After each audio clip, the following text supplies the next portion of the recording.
Assalamualaikum. Semalam Malaysia dah mencatat 858 kes tempatan dan ada beberapa negeri yang dah menjalankan Perintah Kawalan Pergerakan Bersyarat. Perintah Kawalan Pergerakan tu sebenarnya ada memberi efek kepada kita pun psikologi.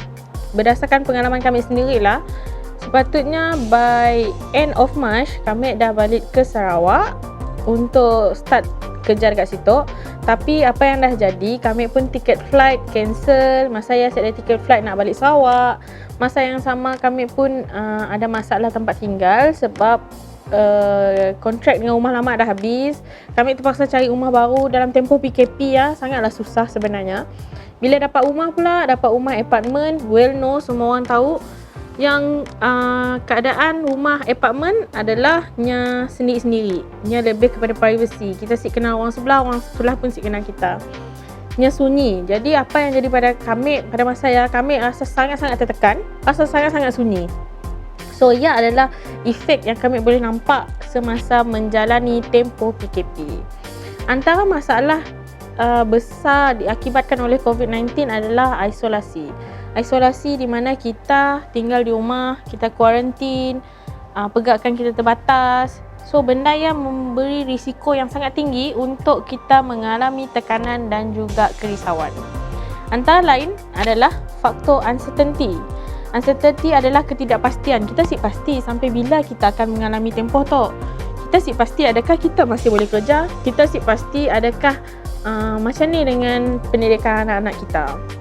Jadi ketidakpastian itulah yang mengakibatkan kita berada dalam kebimbangan ataupun anxiety. Sampingnya, kita juga mengalami perubahan di mana bila kita berada dalam tempoh PKP, kita berada dalam norma baru, kita perlu adaptasi dengan benda baru. Jadi bila kita adaptasi akan memberikan kita sedikit tekanan. Dan seandainya tekanan tu kita mampu untuk menguruskan dengan baik, yang akan memberi efek kepada kita pun emosi dan juga tingkah laku. So ada beberapa situasi yang kami boleh jelaskan yang memberi kesan kepada emosi ataupun kesihatan mental wanita. Sebagai contoh, ada beberapa keadaan ataupun situasi yang memberi kesan kepada kesihatan mental wanita. Sebagai contoh, terjejasnya pendapatan. Okey, kemungkinan lah kami beri contoh, mungkinnya adalah tailor. Bila ada PKP, nya jarang dapat order, nya si ada benda mau jahit. Ataupun si menolak kemungkinan ada yang memang dah dibuang kerja. So benda tu menjejaskan pendapatan dan membuatkannya bimbang lah macam ni nak support family-nya. Yang kedua adalah limitasi. Limitasi yang kami maksudkan adalah kita terbatas. Nak keluar rumah pun kita takut. Kita nak bergerak pun dalam kereta maybe dah boleh dalam 2 orang saja. So sebelum tu aktiviti yang contohlah wanita selalu buat, nya pergi spa, nya surf reward, nya pergi shopping, ataupun ada yang suka berkomuniti, masuk-masuk persatuan, ataupun ada yang suka pergi kelas mengaji. So bila nya dapat buat yang nya selalu buat, nya akan mengalami tekanan. Dan yang ketiga adalah adaptasi dengan rutin baru. Sebelum tu seorang wanita nya masuk kerja, fokus dengan kerja, anak-anak dekat sekolah. Tapi sekarang nya bekerja di rumah, work from home, at the same time nak fikir masak untuk anak-anak, at the same time nak fikir pendidikan anak-anak. Sebab anak-anak si sekolah, kita pun mau fikir macam ni perkembangan pendidikan anak-anak. Macam ni nak masak, banyak benda yang mengganggu bila kita, bukan mengganggu, banyak benda yang kita perlu adaptasi bila kita berada di rumah. Which is sebelum tu kita hanya di office, tapi bila kita buat kerja dekat rumah, so kita perlu adaptasi dengan benda-benda baru. Okay, antara yang common kita hadapi apabila kita di rumah adalah anak-anak yang mula menangis, yang mula minta perhatian dengan kita. Jadi ada satu tips yang kami nak kongsi. Kalau anak datang menangis dengan kita, minta perhatian, kita tinggalkan sekejap kerja kita beri masa yang singkat tapi berkualiti pada anak-anak kita. Sebagai contoh, kita tinggalkan kerja, then kita datang pada anak-anak, okey apa yang mama boleh tolong? Okey, jom kita buat sama-sama, mama buat sama-sama, contoh. So apabila nya dah rasa macam kita dekat dengannya, so nya after that nya pun boleh buat aktiviti macam biasa. Sebab nya dah rasa nya dah dapat perhatian. Okey, untuk tekanan yang dihadapi boleh mendorong kepada positif dan juga negatif.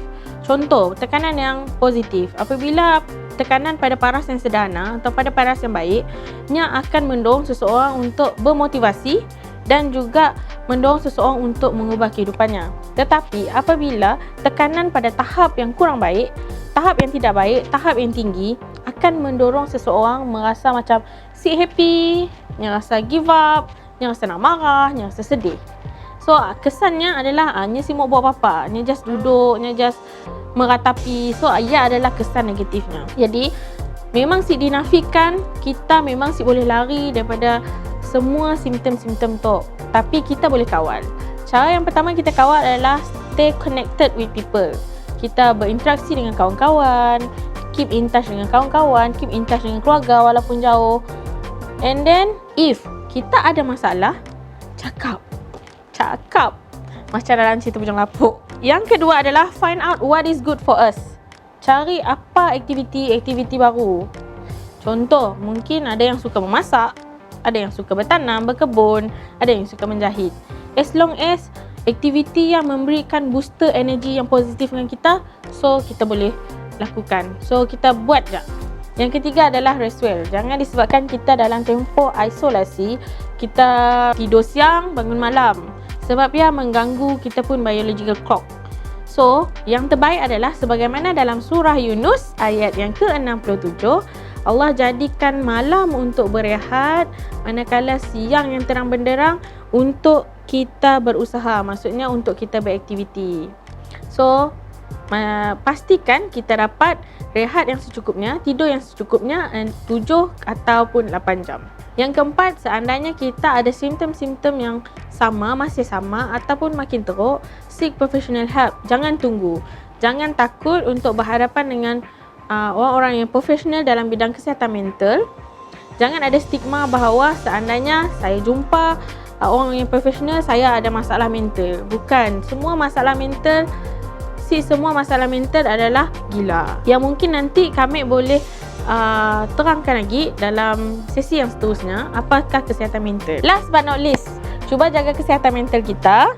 Kita adalah tunggal utama keluarga dan sebagaimana pepatah Arab berkata, Al-Ummu Madrasah Al-Ula. Kita adalah madrasah pertama anak-anak. Untuk pastikan keluarga kita masih terjaga, untuk pastikan keluarga kita dalam keadaan yang baik, so kita perlu ada kesihatan mental yang baik supaya kita dapat mempengaruhi kesihatan mental keluarga kita.